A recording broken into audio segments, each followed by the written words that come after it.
One of my favorite parts of the show, Ask the Analyst, where we bring in sports producer Mike Foss, he's the cog that makes this whole thing work. Mike's in the control room, surveying Twitter for all your questions. Mike, what's going on, buddy? Well, I know Darren might have seen the video a million times, and I think we've all seen the video a million times, but I know at least for me it never gets old. I always enjoy watching the old Brawl video, still get excited watching it, even though it's been, 19 years now, still just as fun. So we'll go ahead and get into what the people are saying using the hashtag 7SportsGate. We've got a couple of thoughts about the Red Wings of 2016. Jeff says the Wings are floundering, simply can't score enough and still giving up too many late goals. Holland not getting it done. Raymond says, we always hear the Patriots way. Why don't they say the Red Wings way? It's a franchise that's made 25 straight playoffs. And finally, we'll throw it back with a question about the Tigers. Spring training's underway. Do you think spring training is too long? Some of these guys already play winter ball, so they're already in shape, guys. Well, first things first about the spring training. I mean, baseball is one of those sports that just seems like it takes, the season is 6 months long? Yeah. So I love it. For these guys, they're already in shape. I'm a huge baseball fan. Yeah, me too. Well, day one, you got to stretch. Yeah. Day two, you got to stretch some more. Stretch some more. Go into spring Maybe jog training. a little bit, day 3. I think it's great. I mean, obviously, and from my perspective, I lived in Clearwater Beach, Florida for a couple of years, so right down there for spring training, there's nothing like it. I encourage anybody, they want to get away for a weekend, go down there. It's. Did you ever go to Tigers spring training and toss around with the boys? No, but we've tossed it around at Comerica before. Okay. I got 3 out of Tiger Stadium. Nice. Drapes has got an upper deck roof shot there. Really? Sick, yeah.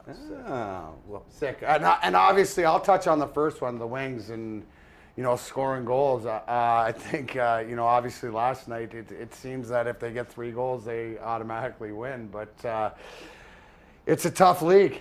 It's a tough league, but they need secondary scoring.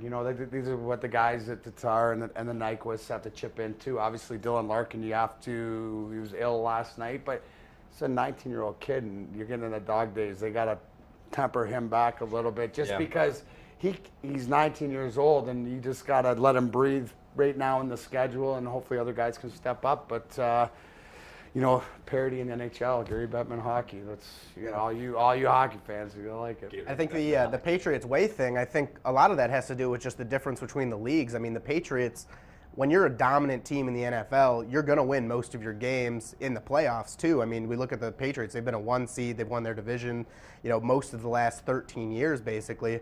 Whereas the Red Wings, in hockey, if you're a 1 seed, you still might get upset in the first round. It's a lot more often. And we don't see, the disciples from the Red Wings. Maybe I don't follow it as closely.